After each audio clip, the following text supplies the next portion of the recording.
Good morning.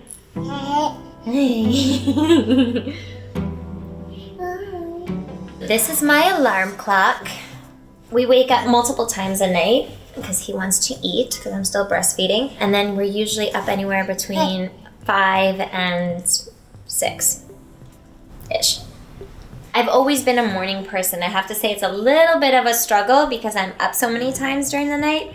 Anytime I go to SNL, when I go to watch Alec, I'm usually asleep on the couch in his dressing room, and everybody knows when I'm gonna come. There's like a blanket waiting for me, and I just eat my dinner, watching him do his like beginning place, and then pass out the entire time, and it's literally the only time I get to sleep, and there are no children around. Since we're the only two up right now, we are going to do a little bit of yoga, a little bit of exercise.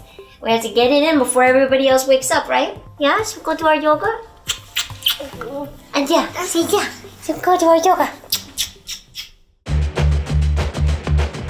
So we do some stretches and a little bit of exercise in the morning, some for him, so he's working on sitting up and he can already roll over, he doesn't crawl yet, 6 months old. We spend anywhere from like minutes to, you know, a half an hour, depending on how early he wakes up. And it's kind of fun, you know, I always like to incorporate my baby and everything, so he can lay down.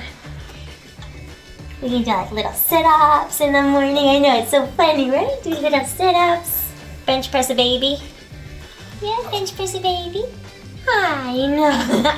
Little push-ups. You can do kisses at the same time. Yeah. Yeah.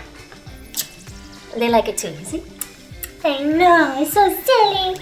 It's so silly. You know, I have 4 kids, but you have to be able to treat each one as if they were only child sometimes. So I have to have my individual time with each one of them. Yeah, maybe that's why you wake up so early. You say, I want my mommy time, huh? All my other kids are in school, and so morning time is very much about getting everybody ready. So speaking about getting everybody ready, I think it's time to go make breakfast because I'm hearing everybody get up. Should we go make them breakfast? What do you think? What do you think? I'm making breakfast for them right now. I love giving them cereal in the morning because I find it to be very filling. There's not a big fight over, you know, whether they're going to eat it or not. This is one of my favorites. It's chia and has a lot of different whole grains in it. It has coconut, so it's got a nice little flavor to it. I use hemp milk. So I'll warm the hemp milk up. I add peanut butter to it. My kids can eat nuts, and I find that it makes it a little bit more filling. Gives them a lot of good fats. For the tinier ones, I'll usually do a oatmeal or rice cereal. I love Earth's Best. Meanwhile, I'm drinking a green juice. I find it gives me a little boost in the morning. Then I start to pack their lunches. We usually do some kind of like tortilla wrap. Carmen is going to be having one with hummus. With a wrap, you can customize it. Every single day it can be a little bit different. I don't have to buy tons of different ingredients, and I know that they're eating something that's healthy and filling. And I'll give them other things as well. I'll do like kale chips in there, and you know, sometimes I'll put like little vegetable. And these they get excited because they have the little compartments. And then I close up. Their lunch boxes. Of course, Carmen's is this one, the shiny each side. All right, now I'm gonna make Rafa and Leo's lunch. I'm gonna feed them breakfast, and we'll be right back. I'm shooting mom brain today, which means that I have to wear makeup. So I start with an eye cream. Any mom knows out there, if you're tired, eye cream is key. And I really like this one. Next, I put on my SPF. I really like this Juice Beauty, and I found that I'm actually in between colors. So I mix the two. And then I'll choose between Sunday Riley UFO Acne Face Oil if I feel like I'm gonna break out, or Vinter's Daughter. And I mix it up and I put it all over my face. It feels nice and hydrated. The only time I use primer is when I'm putting on eye makeup. And so I'll just take a teeny tiny bit and I put it just around the eyes, and I find that it helps my eye makeup stay on a bit easier. Then I take a little bit of powder. This is Hourglass Translucent Setting Powder, and I actually go back to it a couple times. I find that it just creates a really nice surface to apply the makeup. And then I do my face. I love Josie Maran Vibrancy because it has argan oil in it. and I find that your skin can get so dry, especially in this weather. And I put it all over, even though it can make you look very washed out. I then will define afterwards. On an average day, I don't wear as much makeup as this, but I'm getting ready to shoot my podcast. I'm getting ready to shoot Mom Brain with Daphne Oz. And so we want to glam it up just a little bit. I found that warmer tones work for my eyes and make them pop a little bit. I take this lighter sort of pinkish color, almost like a little bit mauve-y, and I put it here. I cover the whole lid with it. And then I like to take a combination of the purple and this reddish color, and I mix it through, take off the ends. And you know when you put it on and it kind of like is a little too dramatic at the beginning, I find that I like to line the eyes, so I use that first stroke to bring it right by the lashes, and then I pull it up and I cover in part of the lid.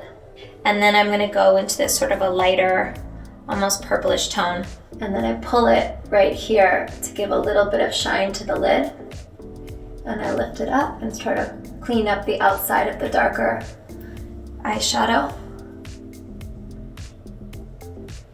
I bring it around and clean up underneath the eye. I go up to a more silvery tone, do the very, very top underneath the brow.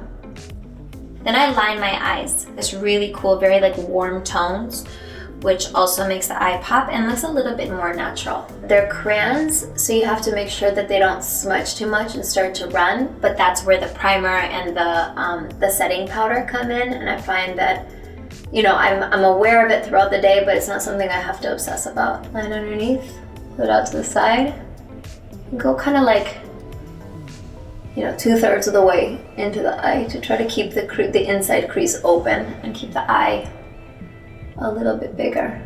I go back to my palette and I pull it through the darkest color. This one's like a purple. And I pull it into the lash line to make a fuller lash. So you want to make sure that there's no space in between the liner and the lash. So you really want to get deep into the lash line. Take a cream blush and you put it into your cheeks, even if it looks a little bit dramatic like I'm doing, like totally clownish, right? Then you put powder over it. It actually looks really, really like a natural glow. I'll show you how I do it. Now I put powder all over, and you can see that it starts to blend the cheek in with the rest of the face, but still keeps it a little bit more defined. You never want to be that person that has like spaces, so get into all the outer edges of your face. Then after with the cheek, I want to give a little bit of a shine. So here's Bobbi Brown. It'll finish the cheek off to give a little bit of a shimmer. And then I think that looks pretty natural. For my brows, I just want to darken them a little bit. And especially right here, I find that I like to darken a little bit and then pull it through gently.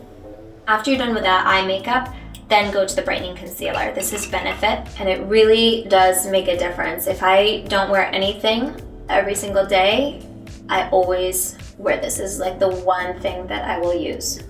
Maybe a little bit of mascara as well. It cleans up all the eyeshadow that may have fallen. And then you can even like pull it through here, I find, you know, right underneath the brow line, especially after you just did the brows.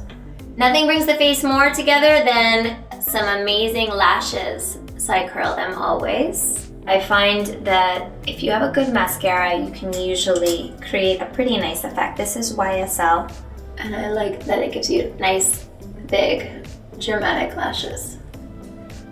I do put mascara on the bottom. I know some people don't, but I do, and it brings the whole makeup look together, I think.